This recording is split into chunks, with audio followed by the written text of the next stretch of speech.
Hi there, and welcome to the Utility Sports podcast. Today we have a NBA tiers list. We are going to be going through the title favorite, some contenders, pretenders, playoff teams, teams that just missed, and for sure lottery picks. I'm joined by Sheldon. We're currently both repping our teams right now, the Clippers and Mavericks. For the first team, I do not particularly like this team at all, the Los Angeles Lakers. Where would you have them going into next year, being they just won the title? They're going to have LeBron and AD back no matter what, but there's going to be a few moving pieces, I have a feeling. Where do you have them? Yeah, a lot of people probably see the Lakers as title favorite with the fact that they just won the championship and will be the defending champions this season. However, I see the Los Angeles Lakers as title contenders. Not to get too nitpicky, but potentially losing Rajon Rondo could be detrimental here. We're before the offseason, so we'd have to see some of the moves they make. Danny Green and their average age isn't getting any younger. LeBron isn't getting any younger. I don't doubt LeBron. That's why I said they're still title contenders. But for me to put them at title favorite, I would have to have seen more from Anthony Davis down, crunch time in the playoffs, where in the fourth quarter he usually did not play as well as he did in the first half of games. And I think that team is still heavily reliant on LeBron James being the best player in the world. And the older he gets, the less likely that becomes, the for sure truth. At this point, he still is, but I have them as a title contender right now because of the pieces around him. Absolutely. And, they don't have a ton of depth the way it is. Like you said, they are an aging roster. And Rondo was a big part of what they did in the playoffs. It really surprised me because the regular season, he was kind of a non factor. But, once the playoffs came around, he got healthy. And, I mean, he looked great. So it's going to be interesting to see what the Lakers decide to do. There's been a lot of rumblings that they might go after Chris Paul as well. There's a lot of teams that fall under that umbrella, might go after Chris Paul. Yeah. We'll probably talk about them later on in the video. Next team, Oklahoma City Thunder. This is a team that would be moving Chris Paul, obviously. They also might be moving on from Gallinari. So where do you think the Thunder would kind of fit, assuming some of those roster moves that might be made? Yeah, they're going to be one of the tougher teams to project because of roster movement. Their team could look completely different. Steven Adams could be on his way out, possibly. Chris Paul will likely be on his way out. I find it unlikely that they don't send him somewhere and at least get, a dollar back for their investment on the Russell Westbrook trading and, cash in on a few more selections. I'm going to put them into the just missed category. I think, obviously, if they kept Chris Paul and retained Danilo Gallinari, they'd be a playoff team again for sure, in my opinion. But based on my expectations, I think they're going to be about a 34, 36 win team or so. And they'll miss the playoffs by about 4 or 5 games probably at that point. And honestly, they got a lot to look forward to. Shai Gilgeous-Alexander could potentially be an all-star this next season if they give him the keys. And, statistically, he could pop off for maybe 24, 25 a game if he takes enough shots.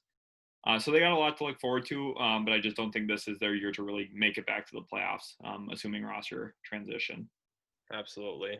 The next team is the Cleveland Cavaliers. I think for both of us, they are going to be a for sure lottery pick, no matter what happens in the draft, no matter what happens in free agency. Obviously, the roster is not put together to win right now. They have a top pick in this year's draft, but that's not going to be enough for me to put them into even the just miss category. Also, they are not a free agent destination, and I don't think they're looking to go in that direction anyway. Right now, they'd like to collect a few more top selections to build up the core of their roster. Yeah, definitely. Questions about Tristan Thompson coming back and hurting their front court depth even. The likelihood of them making the playoffs is extremely, extremely low, and I think that they're very, very likely to be a lottery pick as well. Yep. And speaking of another lottery pick, the Charlotte Hornets, couple bad contracts. Overall, the roster is not good. They made some big mistakes. The one nice bright spot was Graham this year. However, they have some huge issues with Rozier. They also have Batum under contract this year at $25 million. Kind of hinders what they can do in free agency if they were to try to make a run at somebody and overpay them. That could save them from overpaying a guy even longer to like a 3 or 4 year term. But I think they for sure fall under the lottery pick. Yeah, I think so as well. Obviously, looking at best case for their roster composition currently is probably grabbing James Wiseman to fit in with their guards, or potentially Anthony Edwards could be a really good fit in there too, playing the wing next to the guards. But those will be long-term building moves, and this next year is going to be another season in which the Hornets find themselves in the lottery. Yep, the next team is the New York Knicks. There's always high hopes in New York. Big, huge basketball market, always in rumors for free agents, trades. Once again, another team that is rumored with the Chris Paul. Where do you kind of see them fitting in? I think the New York Knicks will fall into the just miss category. This next year, I think they'll probably miss by about 4 or 5 games. Again, I do think that Chris Paul will end up being a New York Knick. I think that Leon Rose, their new GM, will try and build a culture there. He already started that by bringing in Tom Thibodeau, who obviously has is very rah defensive guy in building a culture. And I think Chris Paul will be the first move that they make, trying to build that culture up and trying to restore the New York Knicks to a brand. Whether or not that's a good move long term is yet to be seen. I doubt it will be. But for this next year, I think that they'll just miss because of an acquisition of Chris Paul. Yep, for sure. And here's the team that was really, really hot in the bubble. They're a lot. They kind of have a lot of people fooled, thinking that they are definitely going to be a playoff team next year, judging by how they played in the bubble. I don't think we're really buying into that collectively here. For me personally, I'd have them in the just miss category. Yeah, I agree. There, obviously the 8-0 bubble run was incredible. A lot of heroics from Devin Booker. But just looking at the roster composition, they kind of lack that scoring presence next to Booker. Ayton showed signs of being, potentially dominant occasionally, but they don't really have that secondary, guy who can get you 18 to 22 a night that you really need in the West to, really vie for even an 8 seed at this point with how competitive the West has become. The next team is the Houston Rockets. There's been a lot of turnover in their department. D'Antoni's he's going to be gone. You also have Daryl Morey that's out as the GM, so there might be some moves, judging by whoever the next GM will be. I don't think James Harden is going anywhere. I could see a Russell Westbrook trade possibly materializing. Where would you have them? Yeah, for the years past, I've had them as a title contender, and going into this next year, I'm just having them as a playoff team, not even a title pretender. I think that this roster needs a lot of work around James Harden again. I think that their movement away from any type of big, even, with fully commit to small ball, I think that is, kind of hindering their dynamic ability, and it makes them really easy to game plan against because you have guys just standing in the corner. Obviously now without a coach at this point, it's hard to kind of predict what that'll look like. But even when they bring in a coach, there's not a lot of big men out there this offseason. Potentially an Aaron Gordon trade would be their best way to bring in a, kind of a more conventional 4-5 that could play some big man minutes. But right now, the Rockets really don't have a lot going for them other than James Harden being an absolute beast offensively. For sure. The next team, the Indiana Pacers, they are also going through some changes. They fired Nate McMillan as their head coach. Right now, they are shopping Victor Oladipo. So there's a lot of uncertainty with the roster. I think for the most part, it should stay intact. Turner might be on his way out. That's something else worth mentioning. If those two things happen, they're likely going to get draft picks back. So they might not be as competitive as they once were. So where do you kind of have them? Yeah, I think that they're going to be a playoff team likely. Obviously, the Oladipo and Miles Turner rumors make it possible that they just miss the playoffs. In the East, that is, starting to improve a little bit. Washington will be better this next year too. And try, really vying for an 8 seed, possibly 7 seed. So Indiana's got a little bit of competition, but I think that with their current roster makeup and with how good Domantas Sabonis and Brogdon are together, I think that they will slide into the playoffs this year. Yep. The next team is the Orlando Magic, the A seed locks most years, as Orlando always seems to slip in and just make the playoffs. I do think that they will be making some changes as well. I think Gordon, like you said, might be on his way out. Who knows with Vucevic? I heard there is rumors that he could go to Houston as well. Where do you have the Magic under the assumption that they keep most of their core intact? Yeah, I think the Orlando Magic will again be vying for that 7 or 8 seed out east. They got some good players. Vucevic is a very solid player. Fournier scores about 18 a night. You've got some guys who can contribute at the NBA level. You've got two quality point guards. Neither of them are great in Fultz and Augustine, but they both can, give you minutes and provide some level of offense, whether it's in transition or in the half court. I kind of want to ask you here what you think about the Orlando Magic and where you kind of think that they should go with their roster, because Fournier has a player option. Aaron Gordon in the fit next to Vucevic isn't great. I've kind of started to believe that Aaron Gordon should be a small ball five, honestly, and put more into a rim running role with his skill set. And I want to kind of see what you have to say about the Orlando Magic here. Yeah, I think currently you always want to make moves to win a championship, and currently they do not have any guys really to me that are championship level players. Obviously, Vucevic can't be the best player on your roster. I'd capitalize on trading him before his value goes down if he does start to decline. Obviously, you'd like to trade Fournier and Gordon, just try to acquire some more draft picks for them. I think they're just kind of in a weird spot where they're just always going to be that 7 or 8 seed if they just keep running it back every single year like they kind of have been. Really unfortunate that Jonathan Isaac is hurt for them. But I think those three guys that I named should be on the move. I think they can hold on to Fultz, just keep him a couple more years, unless you feel like you wanna move him for a draft pick again if you decide to go that complete rebuild. But that's personally what I would do. Yeah, I agree with you. I think that they should just, probably hold on to Fultz and put the ball in his hands like it was at Washington, and just see if you can spark something underneath of him by clearing out the roster, accepting that you're going to win 20 to 25 games.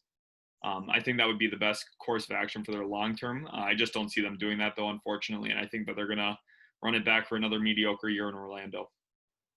And that's what Orlando does best. They always run it back to mediocrity. Yes, it is. But the next team knows nothing about mediocrity. That's the Golden State Warriors. Where do you have them? Being all the guys are coming back from injuries. People forget that this team still exists in the West. Where do you have them? They're a title contender for sure. A healthy Steph Curry, a healthy Klay Thompson, the two best shooters the league has ever seen. Both complement each other obviously so well in the years that we've seen in the past.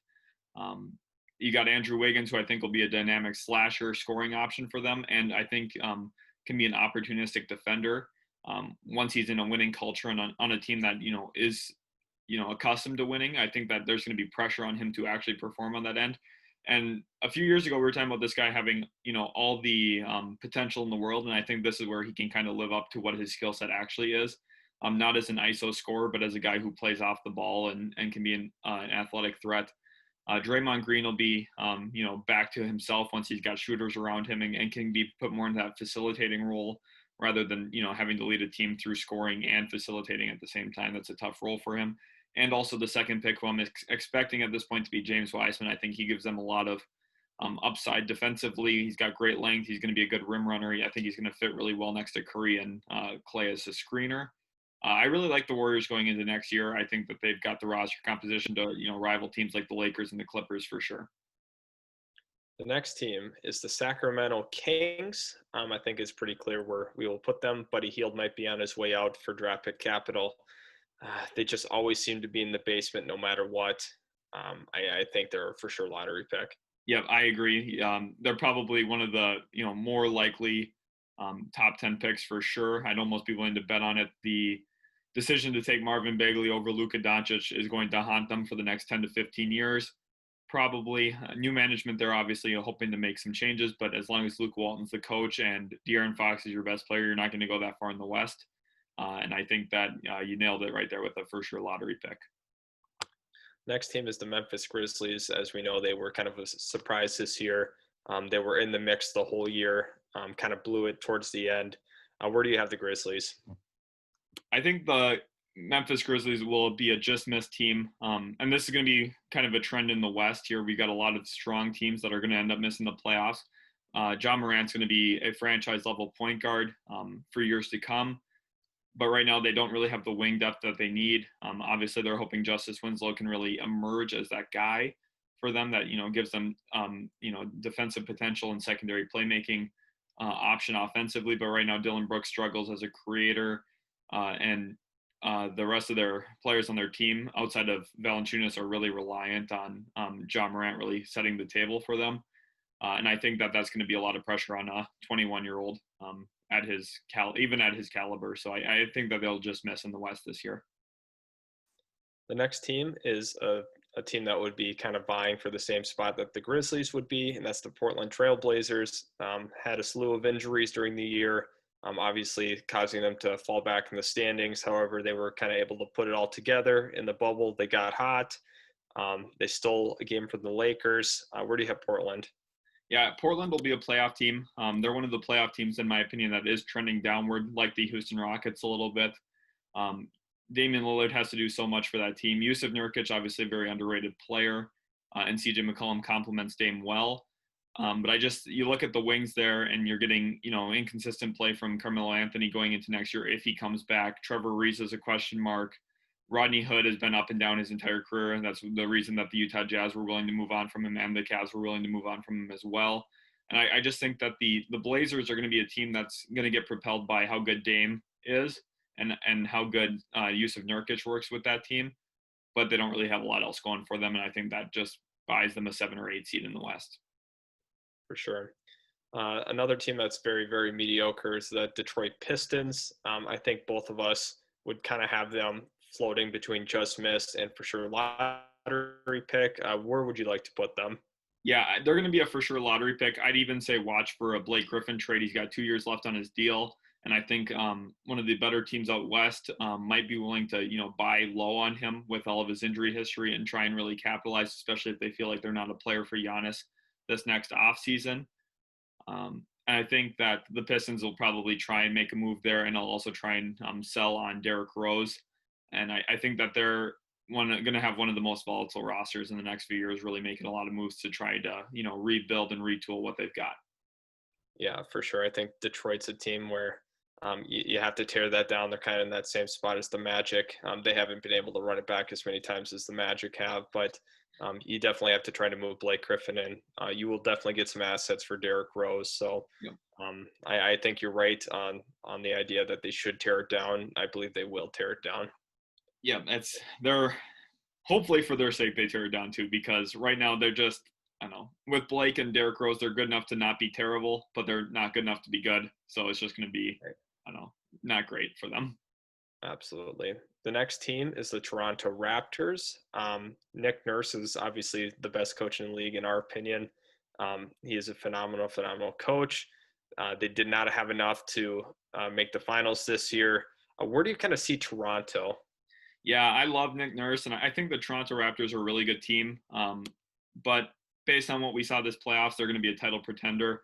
They just don't have that creator down the stretch of games. I think that they're going to really struggle again in a series against Boston. They needed a lot to go right for them in that series to go to a game 7. Obviously, Anunoby's half-second shot that he drilled from the corner, and some of Jaylen Brown's struggles that were uncharacteristic of him to kind of extend that series. And with Fred VanVleet being a free agent, even though I think he'll come back, it kind of limits them what they can do with their cap. And Marc Gasol's possibly leaving, Serge Ibaka's possibly leaving. And I just don't buy into Pascal Siakam being a best player on a team that's a real title contender. Absolutely. Next is the Minnesota Timberwolves.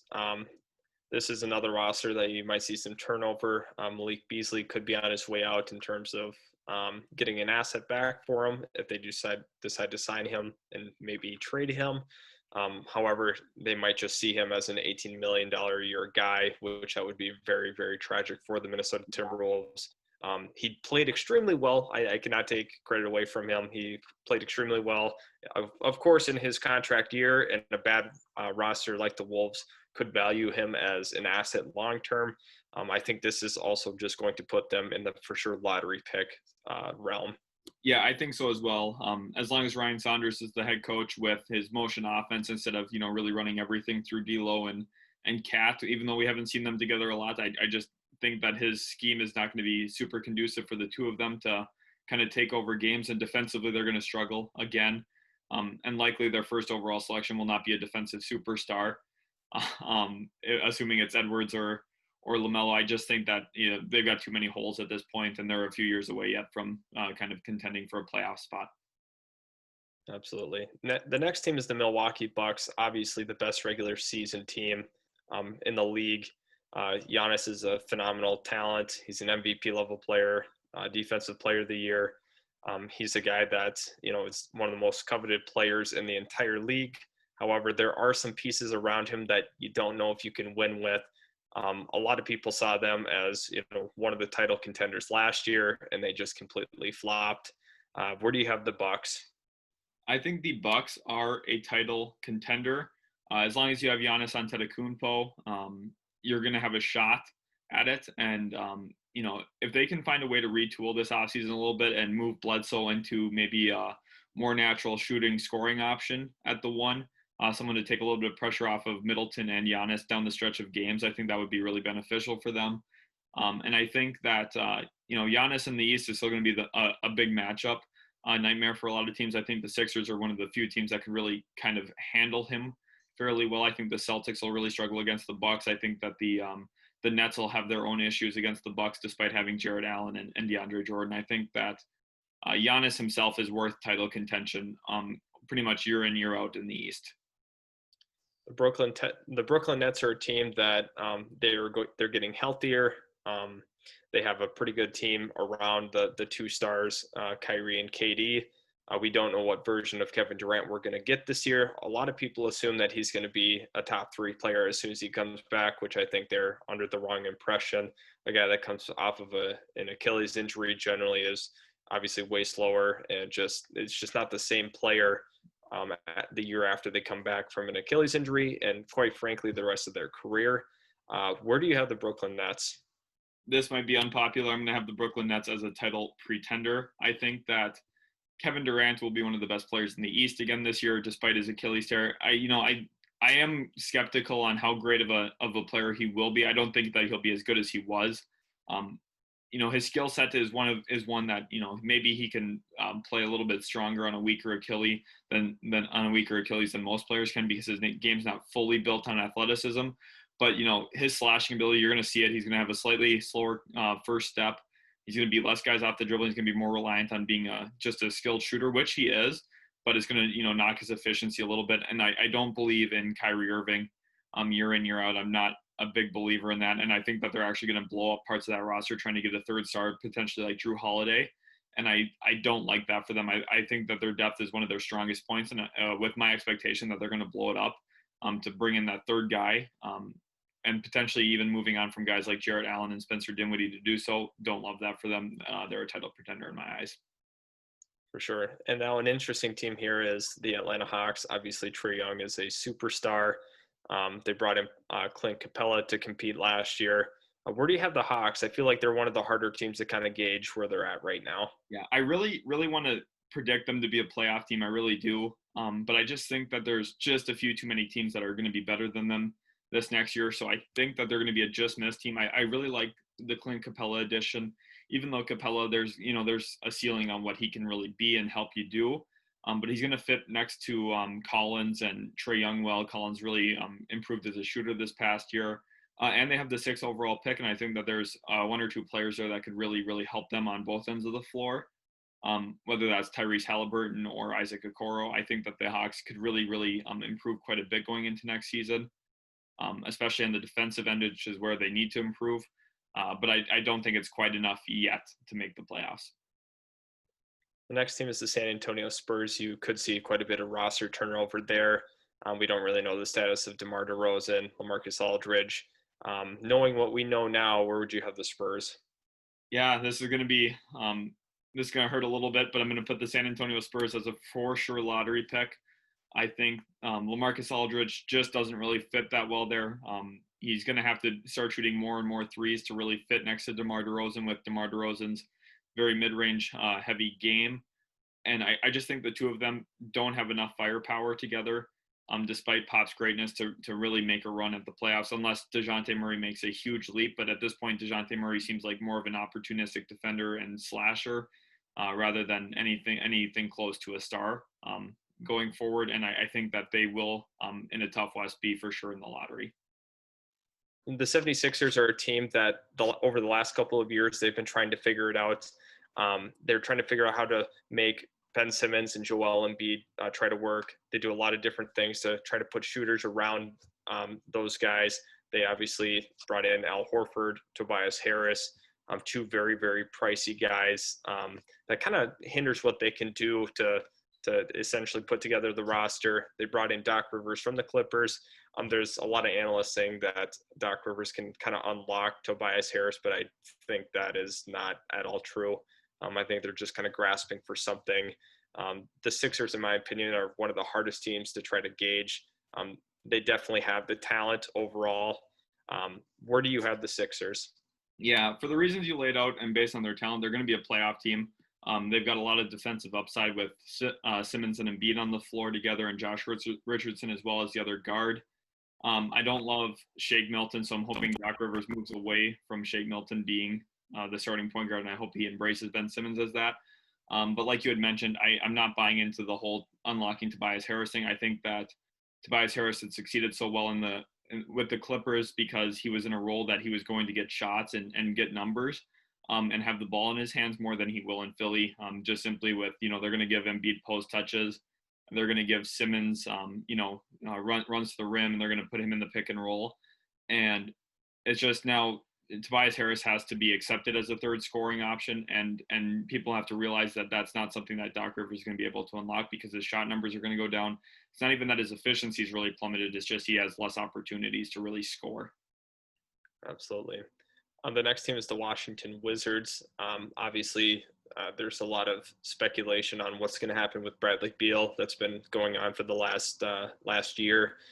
John Wall's coming back. We do not know what version of John Wall we're going to get. So this team has a lot of question marks going into the offseason, kind of knowing what we know right now under the assumption that Beal stays. Where would you put them? Under the assumption Beal stays, I'm going to have them as a just miss team, which is unfortunate. I think that they have the roster to make the playoffs. I think that it's going to be between them and Orlando. I think Orlando has more of that cohesive roster structure that we've seen to get into the playoffs. They played with each other for a few years now. They're set, where Washington, you're going to have to try and reintroduce John Wall to a team that Bradley Beal's kind of taken reins of. Also, there's questions on Davis Bertans, where he's going to end up in free agency. A lot of teams are going to be vying for his services, can always use a shooter. They have the 9th pick this year, so they could improve there. But, Hachimura isn't quite the pick that they were hoping him to be. And I think that they're just going to get barely edged out by the Orlando Magic for the 8th seed likely. The next team could be possibly the most overrated team going into next year. That's the Denver Nuggets. They knocked off the Clippers in the playoffs. A lot of people are viewing Jokic as a for sure top 10 player in the NBA. They're viewing Jamal Murray as a top 15 player in the NBA, which for us, we do not believe those two things. And unfortunately, that is the consensus in the league. Where do you have the Denver Nuggets? The Denver Nuggets are overrated and will be title pretenders. A lot of people are going to say that, they made a conference finals. So did the Portland Trailblazers 2 years ago. It doesn't mean that you're necessarily a titled team. You might have just had an easier run into the Western Conference Finals. Obviously, the Nuggets pulled off some heroics. But if the Utah Jazz had Bogdanovich this year, they might have been a first-round exit as well. So I think that is kind of important to stay, kind of neutral on them. And I think that there's going to be expectations for them to be title contenders. But I kind of see them more as just a playoff team. The next team is the Dallas Mavericks. Luka Doncic took a huge step this past year, was possibly even in the MVP discussion. I think this year, by the odds, he is the leader in the MVP race going in. They have a phenomenal bench. Kristaps Porzingis is back. He's healthy. I think they are a phenomenal team. They're going to be having most of the pieces back that they had from last year. And if anything, they could be adding. Where do you have the Mavericks here? Yeah, Dallas is one of those teams that a lot of people are high on for the future for good reasons. I'm going to put them in the title pretender this year. It's not often you see a team make a jump from a first-round exit, even though they gave the Clippers a good push in the first round to, really making, waves as a title contender. I think that this will be the year that they, kind of figure out who they really are outside of Luka Doncic. Kristaps and him will have better chemistry going into the year. And I think if the two of them can stay healthy for long term, I think that could bode well for a better seed out west and could kind of see them as a second round team, maybe potentially getting to the Western Conference Finals, but unlikely. And I just think that they need one or one and a half more pieces around Luka Doncic. I think they needed a secondary creator, someone who's a little more consistent in that role than Seth Curry is, or DeLon Wright. And I think that they need, a true rim protector other than Kristaps Porzingis, because when Porzingis is out, you're kind of running Maxi Kleber out there, and he's a positional defender. He gets to his spots to defend, but he doesn't really change a lot at the rim. Unless he's playing Zion Williamson. Just for the record here, for everybody that's watching, I would have the Dallas Mavericks as a true title contender, if not the favorite. There you go. I think I could very easily thrust them into the top spot. However, I will let Sheldon leave them as a pretender, even though that is just wrong. Anyway, the next team is the Chicago Bulls. A lot of people say that they have a really nice roster. They finally got rid of Boylan. They add Billy Donovan, which a lot of people regard as, unfortunately, a top 5 coach in the NBA. Where do you have the Bulls? The Chicago Bulls will be for sure a lottery pick. Yet again, they have Zach LaVine, who's a really good player, but they don't have any all-star level players. LaVine's really talented. They're lacking a true distributor. I think that the Kobe White selection is going to hurt them for years to come, even though he's a dynamic scorer. A little bit, I think that they could have really, used a true playmaker. Perhaps that's Killian Hayes this year in the draft, but I don't think he's quite ready to really, give that level of performance yet. And you look at their roster comparatively to, I say, like a team like the Washington Wizards. I mean, Beal is way better than LaVine. They don't have a point guard like Wall. And Wendell Carter is yet to really show anything. Lauri Markkanen has been really, really up and down with Jim Boylan. Perhaps Billy Donovan can kind of open him up a little bit. But right now, I think that they're going to be a lock to be, probably around pick 10 again in the lottery. The next team is the Miami Heat, perhaps the biggest surprise in the entire NBA this year. They had a phenomenal run to the NBA Finals. They put up a pretty good fight with the Heat, or with the Los Angeles Lakers. Unfortunately, they had some injuries with Dragic and Adebayo that hindered them early and really pushed Jimmy Butler to the max in terms of stamina. Where do you have the Miami Heat? Yeah, Miami Heat, a historic run here from Jimmy Butler, one of the top performances we've seen in the last decade come playoff time.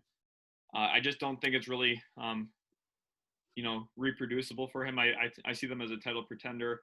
They're going to have those aspirations, but I think really the bigger thing will be if they can get Giannis in the next offseason. Whether or not that is what happens is yet to be seen. I think that some teams are going to figure out how to beat their zone a little bit more effectively with film study. And I just think that Jimmy Butler would have to be so great again for them to get back to the NBA championship. And I just don't see that happening, especially in a year that the Brooklyn Nets will be way better. The Milwaukee Bucks will probably make tweaks to improve their roster, and the Celtics would probably be healthy as well. Speaking of the Celtics, they are our next team. Jason Tatum has made some leaps and bounds. Jaylen Brown's still a very, very good player. Marcus Smart, they have their whole core still together. It's going to be kind of interesting to see now that Hayward's back, what they're going to do with him. What do you have the Celtics? Where do you have them here? I see them as a title contender. I think that they match up well with a lot of the teams out east. I think that they have two guys who can get you 20 a night consistently in Brown and Tatum. And I think that Kemba Walker needs to kind of find his niche a little bit more, especially on the defensive end. I think he needs to, Brad Stevens needs to come up with ways to hide him a little bit more. And I think that some improvement from their young guys could, thrust them into this. This is a little bit more projection based. From what I've seen, they haven't been. They've been more of a title pretender. But with Tatum's ascension, I think that it's possible that they could be a title contender, but they're probably my fringiest title contender out of all the teams. The next team is the Los Angeles Clippers. Obviously, they had a huge collapse in the playoffs against the Denver Nuggets. They blew a 3-1 lead. Doc Rivers out, Ty Lue in. Where do you see this roster kind of going, and where do you have them on your tier list? I see the Los Angeles Clippers as the title favorites. Austin's going to be mad at me about this one. I had them as my title favorite last year as well. And I think in a normal year, I think it's possible that they would have been the champions this year. I think the bubble wasn't good for them. I think that they didn't want to be there together. I don't think the chemistry was great. And I think that Ty Lue will be good, and he'll be a new voice compared to Doc Rivers to kind of hold players more accountable. Obviously, we've heard some rumors that uh, Kawhi Leonard and PG, there are some ruffles about them, whether those are true or not. I think that a change to Ty Lue could be beneficial for them in the locker room, and I also expect them to move on from Montrezl Harrell. And many people might think that's a downgrade in their roster. Um, and it is in terms of talent, but I think that they're going to move to Zubac getting more minutes, and I think that's beneficial to the team based off how he plays with Kawhi Leonard and Kawhi Leonard's comfortability with him. The two of them work the pick and roll very, very well, and I think, come crunch time, it was harder for Montrezl Harrell to have a role with those guys, with Kawhi and PG on the floor, because you're just not simply running the Lou Will Montrezl Harrell pick and roll so consistently when you have Kawhi Leonard on the floor. Absolutely. I don't agree, but I see the rationale somewhat behind that. Still think it's a bad take. Anyway, the Utah Jazz, they're a team that barely got edged out by the Denver Nuggets in the first round. Where do you have the Jazz? Yeah, the Jazz are a tough team to fit. There's obviously rumors that Rudy Gobert could potentially be out after the whole COVID thing, and then issues with Donovan Mitchell, who's the team star player. I think, again, they're a playoff team, probably a first-round exit, maybe a second-round exit. Um, right now, I don't think that they have the tools to really, compete at that highest level. I think that Donovan Mitchell's a really great player, but I think that they need someone a little bit better than Donovan Mitchell yet, even to really kind of bolster themselves into the title contender. And I don't see a way for the Utah Jazz to pull that off this offseason. And the final team is the New Orleans Pelicans. Obviously, they have Zion Williamson, who will have a full year to play, hopefully. They have a big question mark in Brandon Ingram, if he will be back or if he's going to bounce to New York. Do you think they're going to re-sign him, and where do you have him here? I do think that the New Orleans Pelicans will re-sign Brandon Ingram. It might not be for long-term keeping him. I think that at some point he could be potentially on the trade block.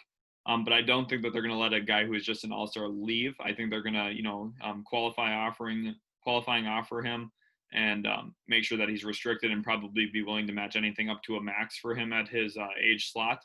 So I think that he will stay, and I think that they're going to be another team that's just missed the playoffs. I'm not as high on Zion as everyone else is. I think Zion's a really great player, but I think that he's got a lot of half-court limitations. I think they're going to be listening to Drew Holiday trade offers this offseason.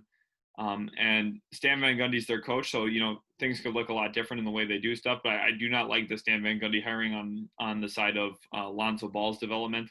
I think that he's going to kind of limit Lonzo and his progression, and I think that the Pelicans will be, again, a middling team that just barely misses.